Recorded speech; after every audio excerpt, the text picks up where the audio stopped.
He stared at the video, his wife laughing in Venice while he sat alone on his birthday. They spent his money, toasted without him, and called it a joke. But what came next wasn't funny at all. I woke up that morning with a strange feeling I hadn't had in a long time. Not quite hope. Not exactly excitement either, but something in between.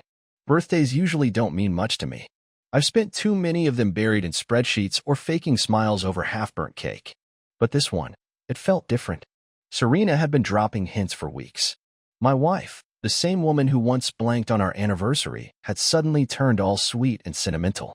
She even surprised me with a brand new blazer last weekend. "This is for your big day," she'd said, handing it over like it was a clue. I asked what she meant by that, and all she did was smile. Wait and see. Lately, she'd been acting like she was trying to make up for something. Cooking more, asking how my day was. Like someone trying to rewrite the ending to a story she already knew. Even my parents were acting strange. My mom, Marion, who never calls unless there's a crisis, had rung me twice that week. "Don't you dare make plans for Friday night," she warned in that signature dramatic tone of hers. "We've got something very special planned." Then my dad, Edwin, king of dry humor, called the day before. He sounded serious. "Don't eat lunch tomorrow. Trust me." That one line was enough to set off alarms in my head. So I cleared my schedule, canceled my meetings, and even turned down dinner with Caleb, one of my oldest friends. "It's my 44th, I told him. "I think my family's actually planning something for once." He laughed. "Well, look at that. Serenacles do happen." Caleb's voice grounded me. He always had a way of reminding me who I was before all this noise. Around 3 p.m., Serena sent me a text. "Dress nice. You'll love it." I grinned at my phone like a kid waiting for recess. I'd picked a place I always loved, Overlook Lounge. It's this rooftop bar with warm lighting and city views that make your problems feel smaller. The kind of spot where time slows down just a bit. I showed up early. When I gave my name, the staff checked a reservation list and nodded. Private booth. Corner view. Bottle service. Someone had gone all out. The hostess walked me over to a beautifully arranged table. Candles flickered softly. Champagne rested on ice. Name cards were set neatly. I figured everyone else was just running a little late. No missed calls on my phone. I sent Serena a text. "Here. It looks amazing." No response. So I waited. Half an hour passed. I opened the menu just to look busy, not because I planned to eat. The waiter came by, his voice polite but sensing something. "Would you like to order while you wait?" "No, I'm good. Just waiting on a few people," I told him. By the 1-hour mark, something shifted. The warmth in the air couldn't touch the cold building up inside me. Not a physical chill, something deeper. That quiet, creeping dread that sneaks in when the pieces start coming together into a picture you don't want to see. I tried calling Serena straight to voicemail. Then my mom, nothing. Then Dad, same. Just when I started to panic, my phone buzzed. New message. From Serena. It was a video. For a moment, I thought maybe they were late and this was part of some elaborate entrance. Maybe they were waiting in the parking lot with balloons and a cheesy toast. I hit play. The video opened with sun sparkling off the canals in Venice. Gondolas drifted peacefully, laughter echoing in the background. Then Serena appeared on screen, wine glass in hand, looking stunning and carefree. My mother popped up behind her, raising a toast. My father, of all people, looked cheerful, clinking glasses with my cousin Derek. Then Serena looked right into the camera and said, to Elias, "He's probably wondering where we are," she added with a grin. Surprise. Everyone laughed. Like it was all just some light-hearted prank. "He won't be upset," Serena said, flipping her hair like she was in an ad. "He'll be fine. He always is." It wasn't cruel in the way villains are in movies. It was worse. It was casual. Like I didn't factor in at all. The camera caught a group cheer, glasses raised, smiles wide, and then it ended. I sat there, absolutely still. The buzz of nearby conversations turned into white noise. Every clink of a glass sounded like a siren. It wasn't just that they were gone. It was the fact that they had planned this. Planned to disappear. Planned to laugh about it. On my birthday. They didn't forget. No, this was on purpose. I looked around at the table again and realized how pathetic I must have seemed. All dressed up in my new blazer, thinking I was the star of the night. I took a deep breath. Told myself not to react. Not here. Not like this. The waiter returned, bottle in hand. "Shall I open the champagne, sir?" I looked at him a second too long. Then nodded. "Yeah, go ahead. If they wanted to abandon me on my birthday, fine. But I wouldn't fall apart in front of strangers." I'd finish my drink. I'd sit here and memorize every detail of this night. Because this wasn't just a prank. This was a message. They thought I wouldn't be hurt. They were wrong. But their biggest mistake? They assumed I'd chase them, beg for answers, get emotional, yell, cry, demand an explanation. I wasn't doing any of that. What I was going to do was remember how the glass felt heavy in my hand, how betrayal stung in my chest, how my phone stayed silent, and how, for the first time in a long while, I didn't flinch at being alone. I would remember this table, this view, this exact night forever. Because if this was their surprise, then they hadn't seen mine. For a while, I just sat there, numb. The champagne was open. It tasted sharp and bitter, not because of the bubbles, but because of the hollow ache in my chest. I stared into the glass like it might have answers. How long had they been planning this? How many dinners had I paid for while they laughed about this surprise? I kept glancing at the rooftop door, half expecting Serena to walk in, say, "Just kidding," and laugh. But the longer I waited, the more foolish I felt. A waiter came over again, his voice softer this time. "Sir," he asked gently, "do you want to cancel the rest of the reservation? We can refund." "No," I cut in quickly. "Leave it. I'm still celebrating." Even I didn't believe those words. But I said them anyway, because admitting anything else would have felt like surrender. I poured another glass. My phone? Still quiet. No messages. No apologies. Just that same damn video sitting there like a slap. I could have left. Gone home. Buried myself in a blanket and a bad mood. But I didn't. Instead, I took a picture of myself smiling with the skyline behind me. Even raised the glass. I'd never posted anything on my birthday before. But tonight, I needed the world to see something. The smile was fake, sure. But I've worn faker ones before. I posted it to my story with the caption, "Still worth celebrating." Why did I do it? Maybe to convince myself. Maybe to send a message. Maybe both. I took another sip. Time moved like molasses. Eventually, I stopped checking my watch. I told the waiter to bring food. Even though I wasn't hungry, I wasn't celebrating them. I was marking the end of something. Quietly. Properly. Alone. I wasn't trying to throw a pity party. I just didn't want to look like some poor sap, alone, half a bottle deep, heart cracked wide open. That's when I heard a voice I hadn't expected. "Elias? What the hell, man? Are you seriously here by yourself?" I looked up, and there he was. Caleb. Of all the people who could have walked into that rooftop bar, it had to be him. Caleb Knight. My old college roommate. My best man once upon a time. The kind of friend you don't see for ages, but when you do, it's like nothing ever changed. He always had a sixth sense for when I needed grounding, even when I didn't ask for it. He was standing there in a dark green shirt and jeans, wide-eyed, holding a gift bag in one hand and his phone in the other. "I saw your story," he said, sliding into the seat across from me. "I thought it was a joke." "It's not," I muttered, trying to keep it light. Looks like the joke was on me. He didn't laugh. Instead, he glanced around, took in the table setup, the untouched desserts, the empty chairs. "So where's Serena? Your folks off in Venice or something?" I kept my voice flat. "Yeah, they're in Venice." His eyebrows shot up like I'd just spoken in another language. "What?" I handed him my phone. No explanation. Just the video. He watched it in total silence, his jaw tightening as it played. When it ended, he set the phone down slowly and said, "These people are out of their damn minds." But his tone wasn't just outrage. It was something heavier, like he'd suspected this world I'd built wasn't as solid as I pretended. I nodded. Didn't say anything. What was left to say? Then, without warning, he stood up. "There's no way you're spending your birthday like this. Not on my watch." He glanced toward the door. "I know a few folks in this building. Give me 15. I wanted to protest. Wanted to tell him I wasn't in the mood for sympathy. But deep down, I didn't want to sit there alone either. So I just nodded. 15 minutes became 40. And somehow, that sad little table soaked in disappointment turned into something else. Caleb came back with 3 people, 2 women, 1 guy from his office. They were loud, they were funny, and they didn't dig for details. They brought another bottle with them, danced to whatever was playing from a nearby Bluetooth speaker. One of the women, Jasmine, grinned and said, "You've got amazing cheekbones," then pulled me into a selfie. And for the first time all night, I laughed. A real, belly-deep kind of laugh. Not because the pain vanished, but because something else finally had space to breathe. More people started showing up. Caleb posted something on his feed, last-minute birthday bash for a real one, and tagged me. Next thing I knew, A few coworkers trickled in. I wasn't sure how it was happening, but the table kept filling up. Someone ordered appetizers. Someone else brought cake. A total stranger handed me a cigar and said, "Man, you look like you need this." And weirdly enough, I did. I began to loosen up. The music felt like a warm hug. The food actually had taste again. I told some ridiculous college stories.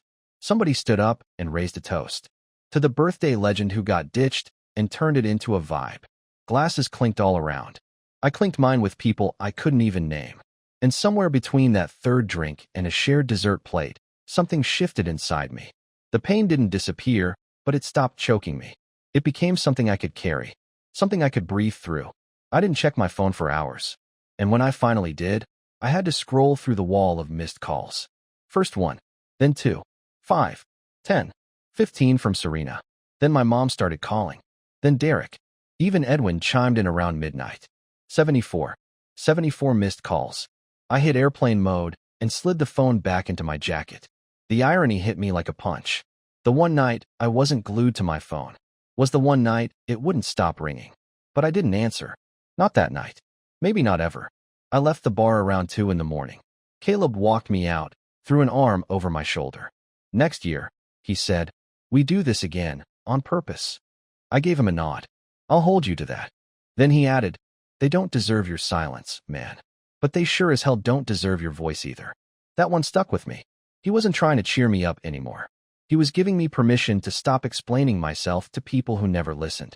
When I got home, I took off the blazer Serena gave me and hung it deep in the closet where I wouldn't have to look at it. I sat on the edge of the bed, just taking everything in. The framed pictures from vacations. The artwork she picked out. Those damn candles I always hated. It didn't feel like home anymore. I lay back on the bed she once shared with me and stared up at the ceiling. And for the first time in a long while, I didn't feel like someone's husband or son or walking wallet. I just felt like a man. And in that quiet, still moment, I made a choice. Not to get even, not to lash out, but to move forward, with silence, with purpose, with clarity. Because if they thought that video was the final chapter in my story, they missed something big. I was still standing, and I was just getting started. It's strange, isn't it?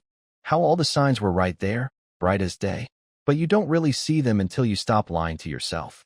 After that rooftop night, I started looking back, not just at the birthday or the video, but at everything that led up to it.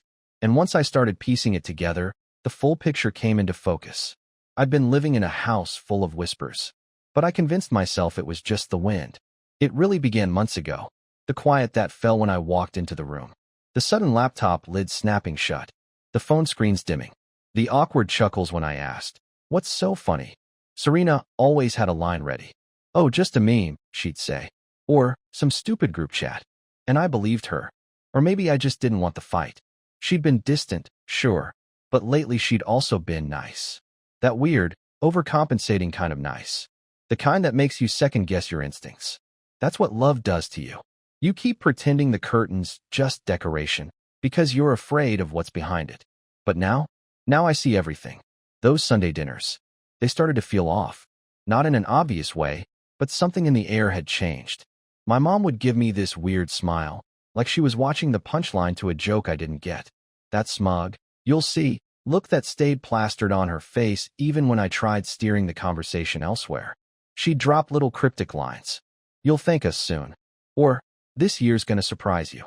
I thought maybe they were planning something sweet. Didn't realize they were wrapping daggers in bows.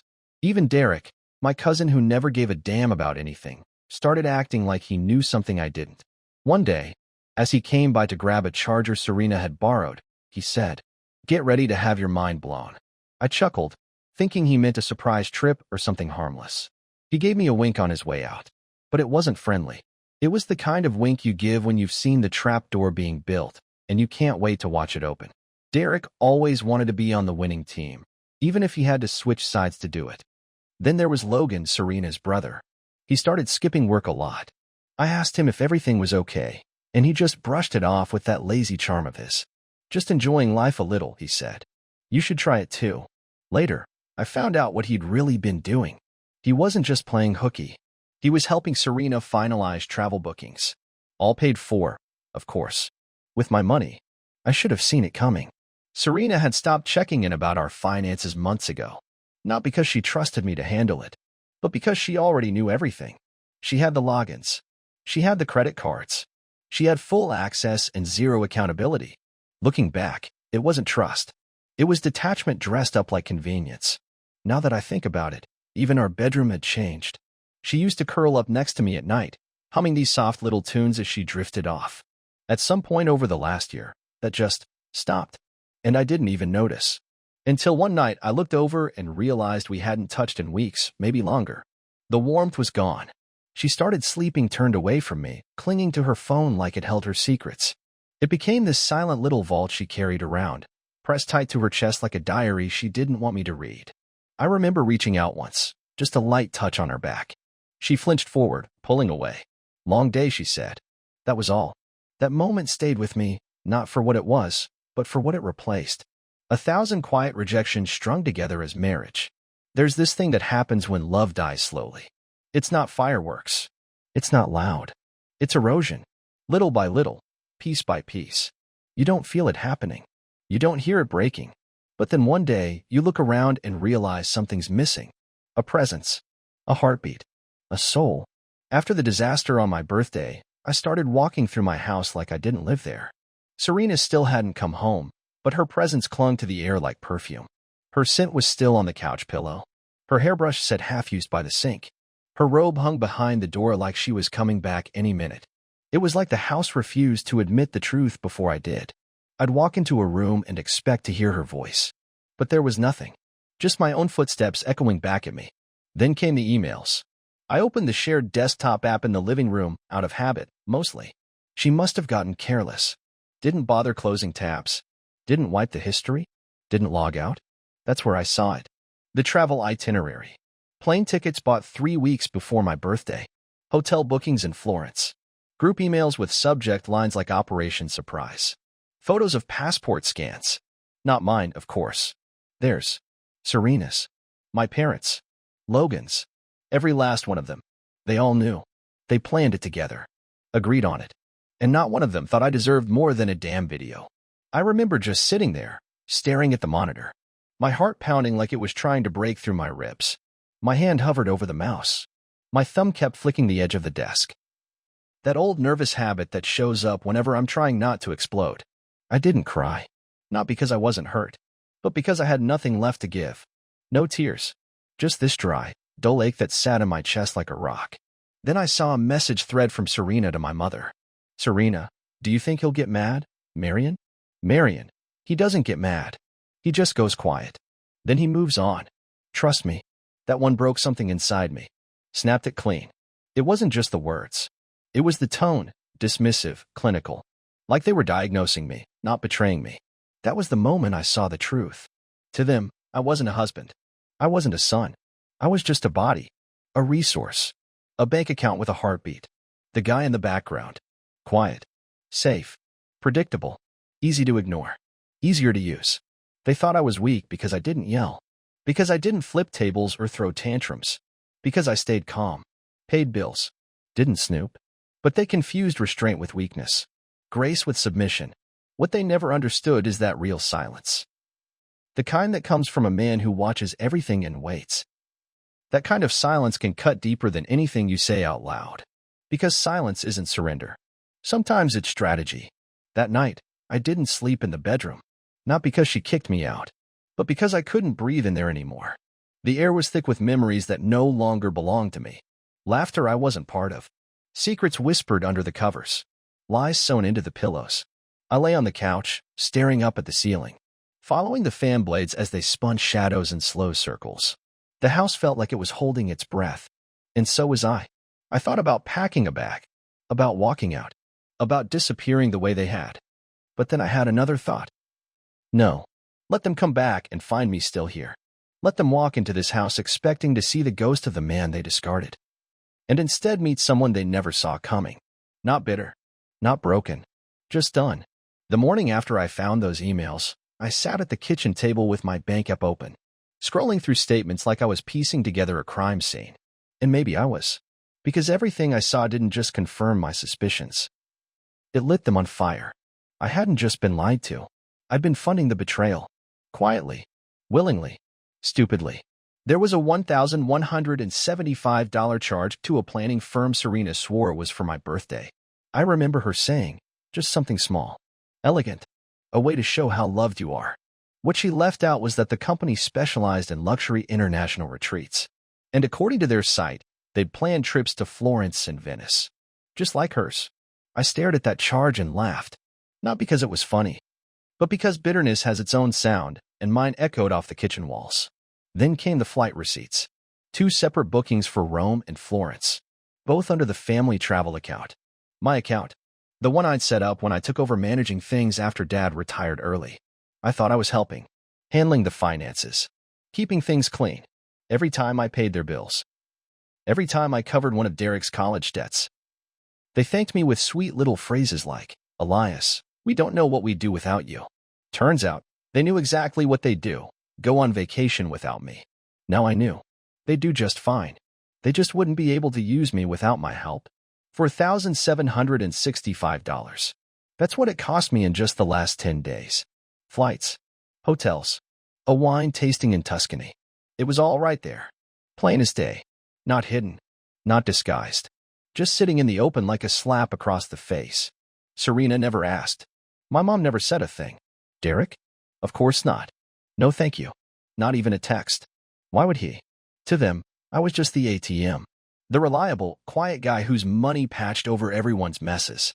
That night, I walked into the bedroom. Stared at Serena's vanity. There was this satin box sitting there.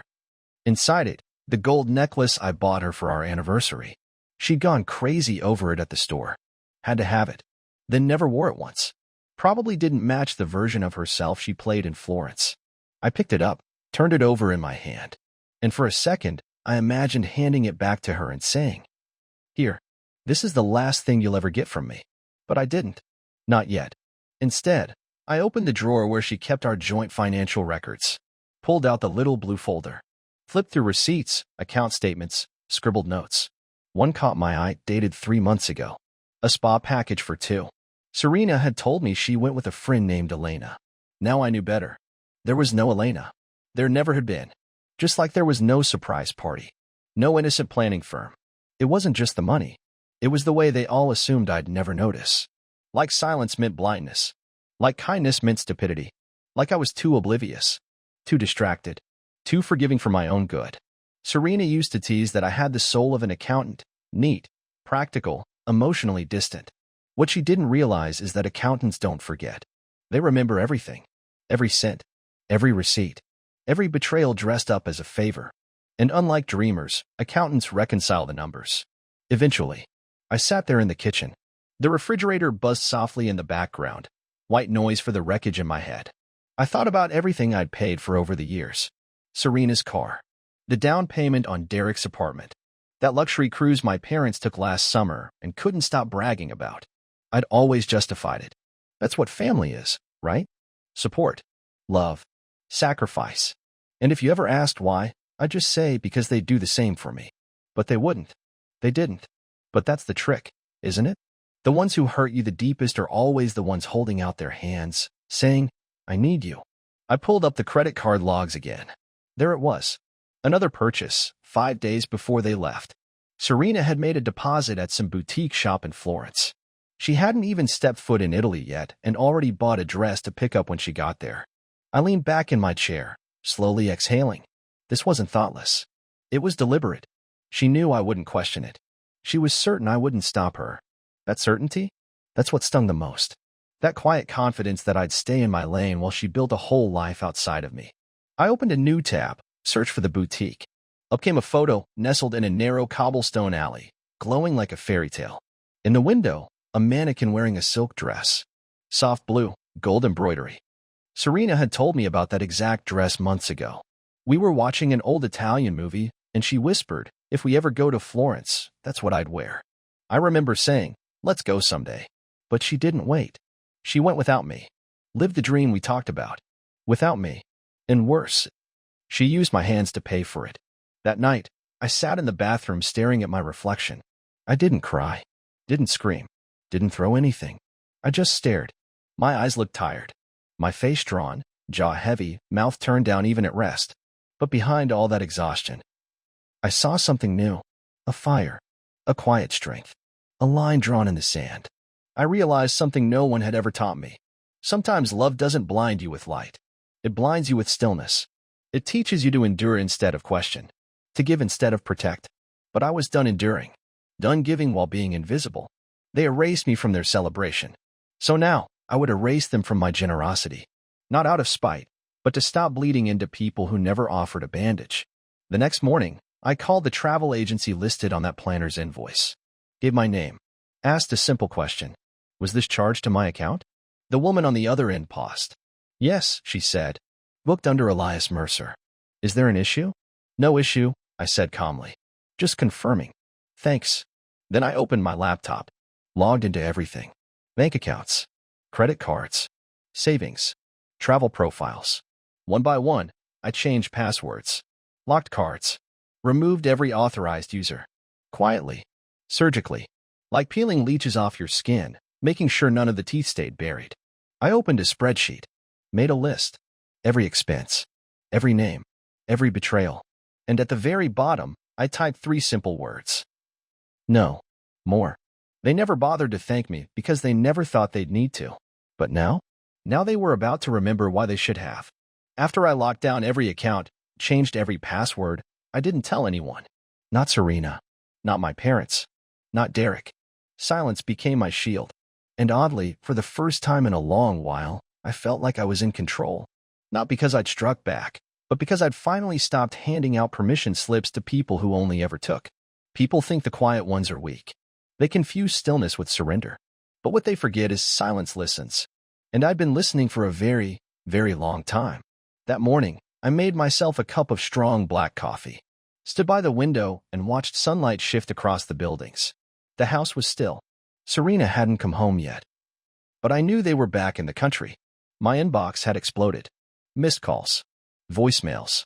Texts. Emails with subject lines like "we should talk" or "let's clear this up." I didn't open a single one. Didn't need to. I'd already heard everything I needed in the way they laughed. Instead, I posted a photo. Just me on the balcony, wearing a clean black shirt, holding a glass of scotch. City skyline behind me. Caption. Still celebrating. Thanks to the real ones. No tags. No explanation. Just that. Within 10 minutes, the phone lit up again. Serena.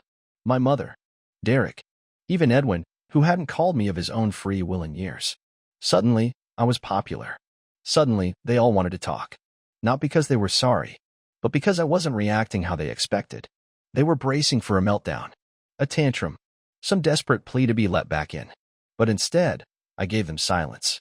And silence, it turns out, is terrifying when it comes from someone you thought you had under your thumb. Serena left 4 voicemails that morning. Hey, can you call me back? This is being blown way out of proportion.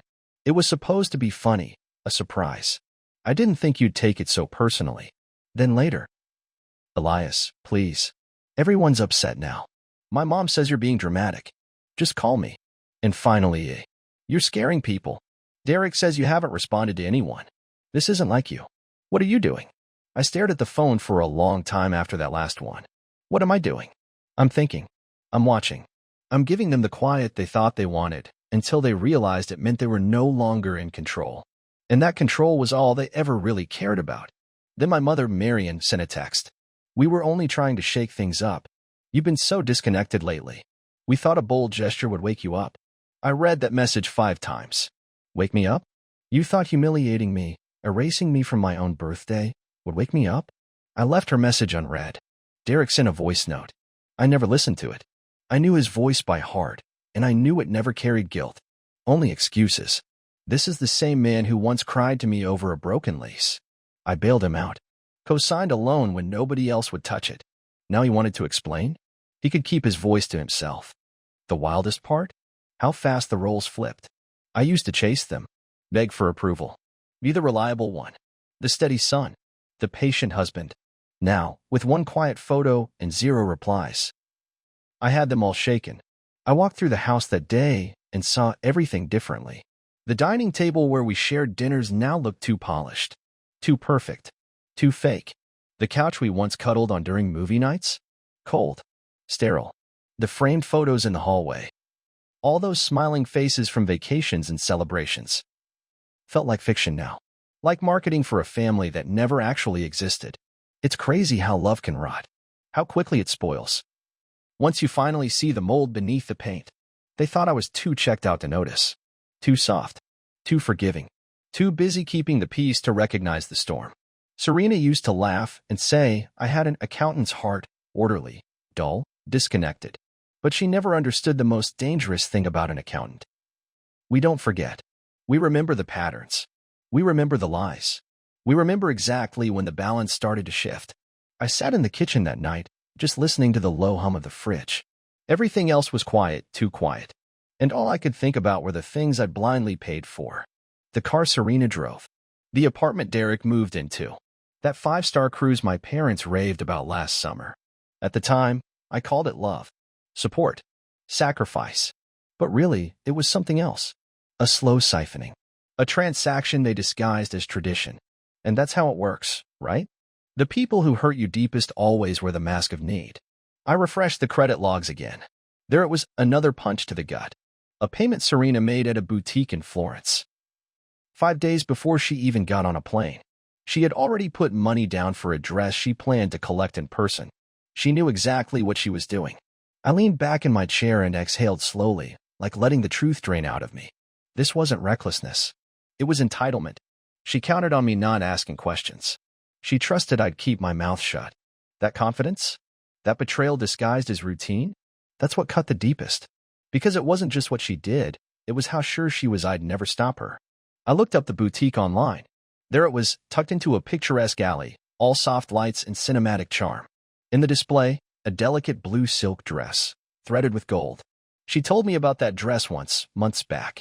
We were watching an old Italian film, and she'd whispered, "If we ever go to Florence, that's what I'd wear." I remember smiling, telling her, "Let's make it happen someday." She made it happen all right. Without me. She lived the life we used to daydream about. And used my credit card to get there. That night, I locked myself in the bathroom. Just sat on the edge of the tub, staring into the mirror. No shouting. No tears. Just a face I barely recognized. Tired eyes. Tense jaw. A man stretched thin. But somewhere beneath the exhaustion, I saw something harden. A line drawn in the sand. Nobody ever warned me that love doesn't just blind you with fireworks. Sometimes, it blinds you with silence. With comfort. With the belief that if you just give more, things will be okay. But I was done giving without being seen. Done being used as the power source behind someone else's dream. I'd kept the lights on in their lives while mine flickered and dimmed. No more. They erased me from that celebration. So I decided it was time to erase them from my bank accounts. The next morning, I dialed the number listed on the invoice from that event planner. Told them who I was. Asked one question. Was this billed to my account? The woman hesitated, then said, "Yes. Under Elias Mercer. Is there a problem?" "Nope," I said, steady as stone. Just needed to verify. Then I opened my laptop. Logged into every financial platform I owned. Banking. Credit. Loyalty rewards. Airline accounts. One by one, I shut it all down. Changed every password. Revoked every shared user. Tightened every access point. It felt like peeling barnacles off a ship. Nasty. Necessary. Long overdue. I opened a new spreadsheet. Made a list. Names. Charges. Betrayals. And at the bottom, I wrote one sentence. This ends now. They never thought to thank me because they never thought I'd stop. But they were about to find out what silence really sounds like. I didn't announce it. Didn't call anyone. Didn't send a single warning. Not Serena. Not my parents. Not Derek. I let the silence do the talking. And for the first time in years, it felt like I had the wheel again. I wasn't reacting. I was redirecting. People think staying quiet means you've surrendered. But they forget. Silence watches. And I've been watching for a long, long time. I made my coffee that morning black, bitter, and stood by the window as the light changed. The house was empty, but I knew they were back. My inbox was overflowing. Calls. Voicemails. Emails titled, "Let's talk. We didn't mean it like that. This has gotten out of hand." I didn't open any of them. Didn't need to. Their laughter on that video had already said everything. Instead, I posted a photo. Me on the balcony. Dark shirt. A drink in my hand. City skyline behind me. The caption? Still standing. Thanks to the ones who matter. No tags. No explanation. But within minutes, the response exploded. More missed calls. Serena. My mother. Derek. Even Edwin decided to remember I exist. They were all reaching out. Not because they cared, but because I wasn't playing the role they expected. They assumed I'd fall apart. They were waiting for a desperate voicemail, a guilt-laced apology. Instead, they got silence. And silence from someone they thought they controlled? That kind of silence is deadly. Serena left 4 voicemails that day. Hey, can you call me? This was supposed to be funny. Just a joke. You're being dramatic. My mom's upset now. And finally, you're scaring people. Derek says you haven't answered anyone. What are you doing? What am I doing? I'm reclaiming myself. I'm sitting in the stillness you left me with. Only now it's not yours. It's mine. Even my mother chimed in. We just wanted to shake things up, she texted. You've been so distant. We thought this would bring you back. Bring me back? You thought humiliating me would reconnect us? You thought laughing behind my back would wake me up? I left it unread. Derek sent a voice note. I ignored it. This is the same man I bailed out of a lease and signed loans for. He didn't deserve an audience now. He only remembered my number when his own account stopped working. The most surreal part? How quickly they flipped. I used to chase their approval. I was the reliable one, the peacemaker, the provider, but with one quiet post and 0 replies. They were the ones scrambling. I walked through the house that day, and it felt fake. The dining table? Too perfect. Like a catalog. The couch? Cold. Empty. The photos on the wall, smiles, hugs, posed moments. They looked like strangers. It's wild how fast love can sour. When the lights come on, and you finally see the rot beneath the paint. I sat at my desk, spreading out every document I owned, legal files, account details, saved passwords. One by one, I sorted them, copied what mattered, and locked it all away in a new folder. I wasn't just cleaning up. I was clearing the path, making room for a version of myself that no longer tolerated being taken for granted. Not rebuilding, reformatting. That evening, I got a message from Caleb. Just saw your post. Proud of you, man. Let me know if you need anything. Short, straightforward, solid. I sent him a thumbs up, no words needed. He understood. Some friends don't need explanations. They can feel when the silence says more than a story ever could. Caleb always knew how to show up without crowding the room. Around 8:45, Serena tried calling again. I let it ring out. She left another voicemail. Elias, I just landed. I'm heading home now. Please, don't make this ugly. That actually made me laugh. I'm making it ugly? I poured myself another scotch and settled into the den with the lights off. I wanted the dark. I wanted to hear the house breathe. To feel the version of it that existed before everything was twisted. Before love turned into routine. Before trust got replaced by receipts. Before every room felt like a stage and every conversation like a script. I could hear my own heartbeat, and for once, it wasn't frantic. I was still. That night, I opened a blank document and outlined every financial account I planned to rework. Serena's name would be taken off every single one. Automatic payments connected to her or her family. Canceled. Credit lines? Cut. Joint checking? Closed. Access to investments? Denied. This wasn't spite. It was self-respect. The difference is quiet, but permanent. I wasn't getting even. I was just finally correcting a mistake I'd let slide for far too long. By midnight, I had a full breakdown of what I owned and what needed to change. I labeled the file reset. It felt like truth. Like power. They mistook my silence for surrender. What they forgot is that silence isn't giving up. It's getting ready. Preparation wears stillness like armor. The thing about being overlooked for so long? People stop seeing you entirely. You become background noise. The guy who always says yes. The one who pays the tab and never asks why. But it's always the quiet ones you need to watch. And I've been quiet long enough. What Serena never figured out, what none of them ever guessed, was that I stopped being just the husband years ago. I wasn't just the guy unclogging sinks and bailing out Derek's tuition debt. I was also the largest private shareholder in the company where Serena's brother, Logan, worked. The same company he loved bragging about at every family gathering. We're scaling big, he'd boast. We're taking off. And he was right. What he didn't know was, I was the reason why. 3 years ago, I invested quietly. Bought my shares through a private equity firm. Didn't say a word. Just watched it grow.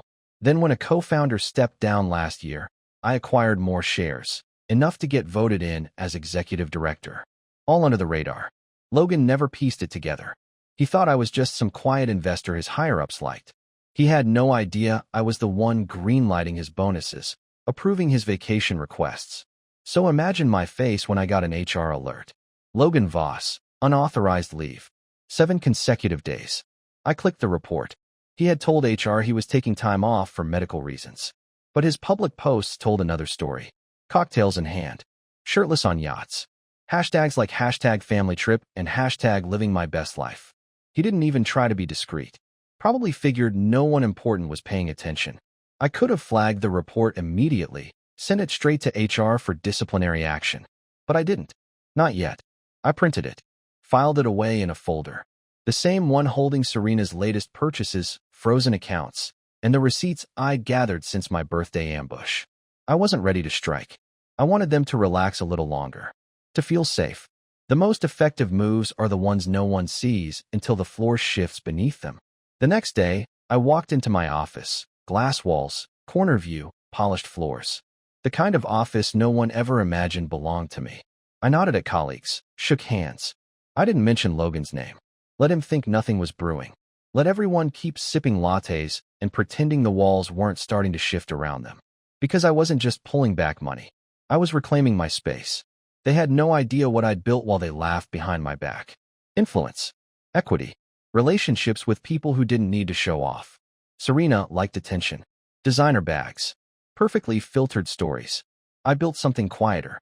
Stronger. One of the board members, Victor, sharp old guy, pulled me aside in the elevator. I hear your in-laws are making waves overseas, he said, grinning. I raised a brow. That's so. Some folks forget who signs their checks, he said, patting my shoulder. I just nodded. Didn't need to say a word. By lunch, I submitted a quiet motion to freeze all bonuses in Logan's department. HR would handle the rest. Clean. Professional. Undeniable. In 2 days, Logan would get a call. Just a little tremor under his feet, enough to make him look twice. That evening, I came home, and there she was, Serena, standing in the kitchen like nothing had happened, wearing that pale blue silk dress, the one she once said she'd buy if she ever made it to Florence. She looked like the memory of a promise she'd already broken. I watched her stir pasta, humming to herself like the past 2 weeks hadn't happened. She smiled over her shoulder. I thought we could eat. Maybe talk. I didn't answer. Just set my briefcase down and walked into the living room. She followed, wiping her hands. Elias, I know you're upset. But this was supposed to be lighthearted. Fun. You felt distant lately. I thought a reset would help. I turned and looked her in the eye. Voice calm. Tone even. You planned a trip and left me out of it. It wasn't like that, she said too quickly. It was last minute. Spontaneous. No, I replied. It was calculated. You booked it in advance. You used my name. My money. You lied. Her face tightened. She straightened her spine. So what now? You're punishing me. I tilted my head. No. I'm freeing myself from you. She blinked, stunned. What does that mean? It means, I said slowly, I'm done offering my life to people who see me as a resource. A prop. Someone who never gets angry. You didn't want a partner. You wanted a donor with a smile. They stood there for another moment, silent. Then, slowly, Serena picked up her purse. Derek, get the suitcase, she said quietly. Marion didn't speak. Edwin muttered something under his breath. Whatever it was, I didn't care enough to listen. One by one, they walked out. I didn't slam the door. I didn't say a word. No dramatic send-off. Just locked the door behind them. And for the first time in a long time, I exhaled. That night, the house felt different. The silence wasn't lonely anymore. It felt clean. Like the kind of quiet that comes after you stop begging to be understood by people who were never really listening. I didn't feel triumphant. I didn't feel broken. What I felt was awake. It hit me then. How much of myself I had surrendered over the years. And how long I'd been moving through my life without a voice. I walked over to the desk, the same one I'd been sitting at the night I found the charges. Laptop still open. Serena had never bothered to log out of her email. I hadn't planned to go any deeper. But curiosity crept in. That whisper, what else did they say when they thought you'd never find out? I opened her inbox. The usual fluff was there, retail promos, trip confirmations, a meme from Jenna. But then I saw a familiar subject line, Operation Surprise Ghost. I'd seen it before. Never opened all the replies. This time, I did. There it was, an email from Derek. Still can't believe he hasn't figured it out. Like, how clueless do you have to be not to notice your wife planning a birthday trip without you? LOL. I reread it. Twice. Then I kept going. Serena, Elias doesn't notice stuff like this. He's soft. Honestly, he'll probably thank us after seeing the video. That's just who he is. Chase, exactly. He's perfect for Serena. Too easy. Saul, he really thinks we're planning something for him. LMAO. I paused. Who the hell was Saul? It didn't take long to find out. A few clicks later, I found a separate thread. Between Serena and someone named Gavin Rhodes. Started casual. Funny videos. News articles. Then came the photos. Her, in Italy. Balconies, wine glasses, sunlight. And Saul smiling, close. In one photo, they were both wearing robes. Taken in a hotel room. Timestamp, the night of my birthday. I didn't blink. I didn't flinch. I just kept reading. Saul, he really doesn't know? That's wild. Serena, not a clue.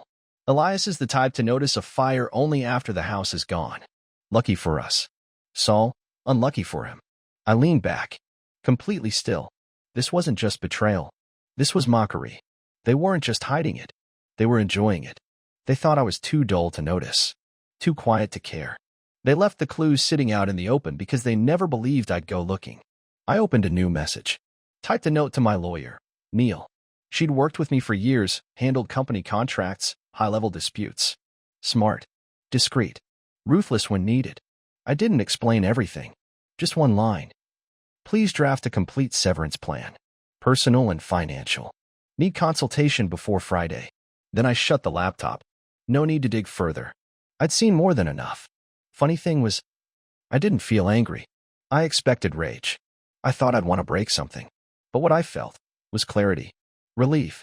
Relief that I hadn't imagined it. That I hadn't been paranoid. The worst part of betrayal isn't the act. It's the way they try to make you feel crazy for sensing it. For noticing. For asking questions. That slow erosion of confidence. The gaslighting. Once you see it clearly, it falls off like armor you never needed. The next morning, I brewed a strong cup of coffee, opened the windows wide, and played music, loud and smooth. No more creeping around quiet spaces. Serena hadn't come home. I figured she was at her mother's. Or with Saul. Didn't matter. I turned off her shared location tracking. Revoked backup access to every financial account. Filed the paperwork to close the joint investment profile. Blocked her number. No dramatic text. No final conversation. Just silence. Later that day, I drove to the bank. Sat down with my private advisor. We moved half the liquid assets into a new account, under my name alone. I updated my will. Filed a temporary freeze on any withdrawals from the trust. Serena still had partial access. Not anymore. I also finalized a shift in my beneficiary list. Everything would now pass through a private foundation I'd been quietly building in my grandmother's name. No one else would touch it. I told no one. Not even Caleb. By evening, I was back on my balcony. This time, a glass of water in hand. The skyline glowed calm. No stress. No waiting. For once, I wasn't hoping the door would open, or the phone would buzz with answers. I was just still. Around 7:45 p.m., my phone rang. Unknown number. I let it go to voicemail. A minute later, a message came through. Serena, you froze the trust account. Elias, what are you doing? You're ruining everything. I stared at the screen and smiled, just a small, quiet smile. I started to type something. Paused. Deleted it. Then I replied with two simple words. Not anymore. Another call came in. Ignored it. Then my mother. Then Derek. Voicemails. Texts. Panic. Teresa, why was my card declined? Derek, call me. Now. Serena, we need to talk. Please. You're going too far. They hadn't expected me to find the truth. They hadn't expected me to respond. And they definitely didn't expect silence to be my answer. But they should have known. I wasn't the fool. I was the one who'd been watching. And now they were about to find out what happens when patience ends. It was Friday morning when Serena finally showed up at my office. I'd been waiting for that moment. If anything, I was surprised it took her this long. She folded her arms across her chest. You're being dramatic. I let out a small, tired smile. You called me dramatic after hijacking my birthday and calling it a joke? She tried again. Elias, come on. You're blowing this way out of proportion. Just say what you want. I'll fix it. No, I said quietly but firmly. You can't fix it. Because this isn't broken. It's just finally been exposed. Her expression shifted. Something flickered behind her eyes. Fear. She knew the balance had changed. I picked up the folder I'd set on the table earlier. Tell Logan he should expect a call from HR, I said. Soon. Just a heads up. Her eyes went wide. You wouldn't. I already did. She stepped toward me, almost pleading. Elias, that's my brother. And you, I said, voice calm, were my wife. Or at least you used to be. Then I walked away, leaving her standing there stunned, arms slack at her sides. I didn't raise my voice. I didn't get teary. I didn't need to. Because the most powerful thing I learned was this. You don't have to shout to prove your worth. You don't need a scene to reclaim your value. Dignity makes its point without volume. 3 days had passed since the rooftop. 3 days of silence. 3 days of locking accounts, collecting proof, watching the truth settle. And then they came back. I had just gotten home from work. Keys still in hand. Jacket still on. When I heard the sound. Voices in the hallway. Laughter. Rolling suitcases. Serena's heels clicking across the floor like nothing had happened. But my chest didn't tighten. My hands didn't shake. I just stood in the living room and waited. The door opened like it always did. Serena walked in first, sunglasses still on, shopping bags hanging from her arm. Marian followed, smiling with a pastry box from that overpriced bakery she loved. Then my father, Edwin, same old beige polo, same smug vacation glow. And finally Derek, trailing behind, smirking like he was the star of his own movie. They came in like it was any other Tuesday. Like the video hadn't happened. Like they hadn't laughed at me across an ocean. Serena smiled. Elias. Good, you're here. She leaned in to kiss my cheek. I stepped back. She blinked, unsure how to react. Marian set the pastries down like peace offerings. We brought cannoli, she said, as if sugar could sweeten betrayal. Edwin chuckled, patting my shoulder. Don't take it so hard, son. It was just a fun little getaway. I looked at each one of them. No anger in my eyes. No pain left to show. I had moved past hurt and landed somewhere colder, clearer. Serena tried again. We just wanted to surprise you. Shake things up. Show you that not everything has to be planned out. She smiled like she was presenting me with a thoughtful gift. We even made a video. You saw it, right? I nodded. Yeah, I saw it. Marian chimed in. You've always been so closed off. We thought a bold gesture might reach you. We didn't mean for it to hurt, Serena added softly. Edwin jumped in. Let's not make this a thing. It was one weekend. We're back now. I stayed perfectly still. You left me. On my birthday, I said. You lied. You laughed. You spent my money to do it. Derek shifted. Come on, man. Don't make it weird. I turned to Serena. How long did you plan this? She hesitated. A few weeks, maybe. Try 3 months, I said, holding up my phone. I've seen the bookings. The emails. All of it. Her face dropped. Marian looked shocked. You went through her accounts? I manage everything, I said. Always have. You know that. The only reason you flew business class to Venice is because I paid for it. You didn't even try to cover your tracks. Edwin scoffed. You're playing the victim here. No, I said, stepping forward. I'm done playing anything. They all fell quiet. Serena placed her shopping bag gently on the table. Elias, stop. We're family. No, I said. You're people I gave everything to.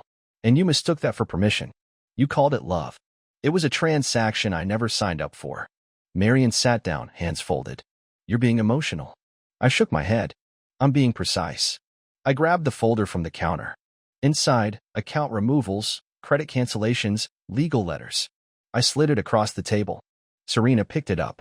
What is this? Your access is gone, I said. You'll need your own card. Your own accounts. Your own support system.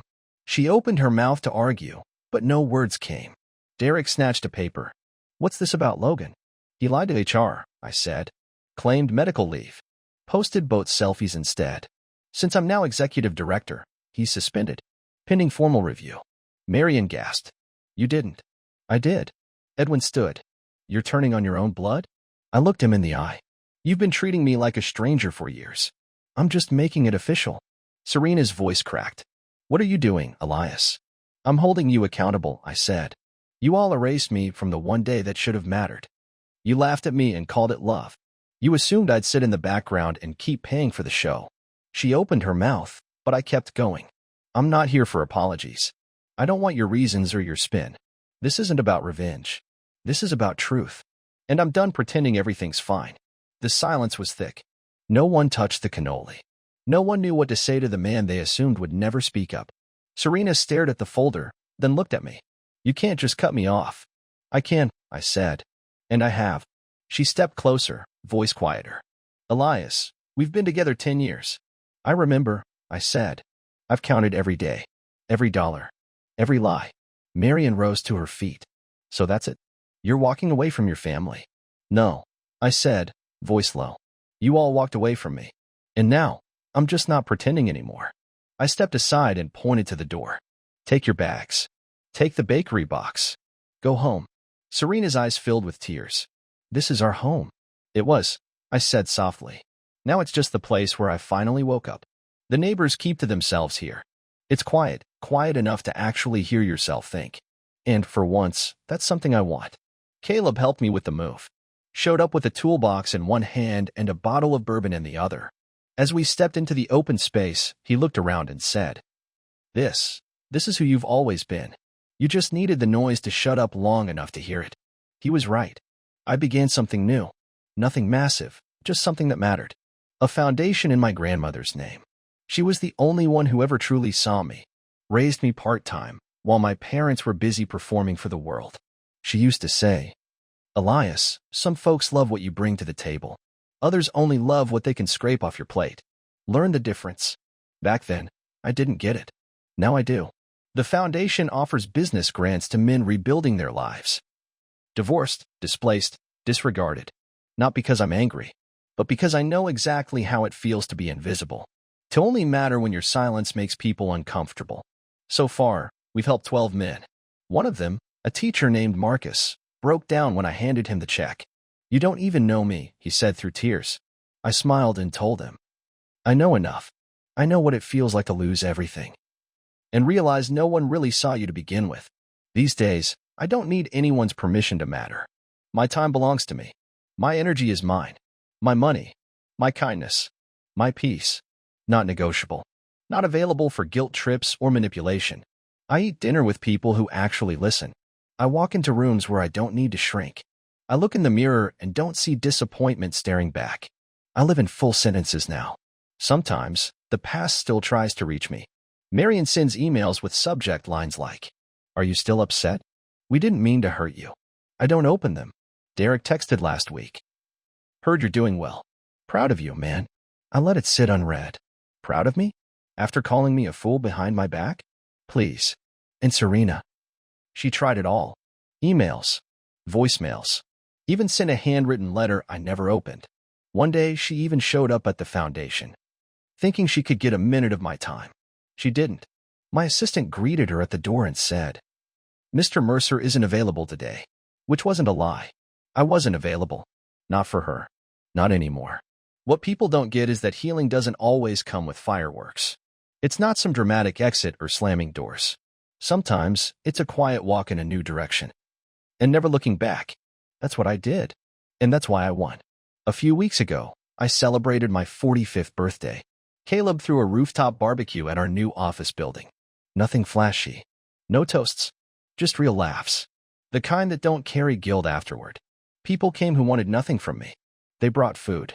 Drinks. Stories worth telling. One guy brought his son. Another brought a cake shaped like an eraser. He said, For the man they tried to erase, but couldn't. We laughed so hard it echoed across the rooftop. Later that night, I stood alone for a bit. Looking out at the glow of the city, I thought about last year. The rooftop table. The video. The laughter that wasn't mine. That champagne glass in my hand. And the weight of holding back tears. And I smiled. Not because it didn't hurt, but because I lived through it. Because I came out on the other side without bitterness poisoning my future. Because I remembered who I was before they convinced me I wasn't enough. I'm Elias Mercer. I'm not a background character. I'm not someone's wallet. And I am not the man they left behind. I'm the man they underestimated. The one they thought wouldn't rise. But I did. And I am. Every day. Every choice. Every breath I take now. It's mine. This life isn't flawless. It's not shiny or curated for someone else's approval. But it's real. And most importantly, it's finally mine.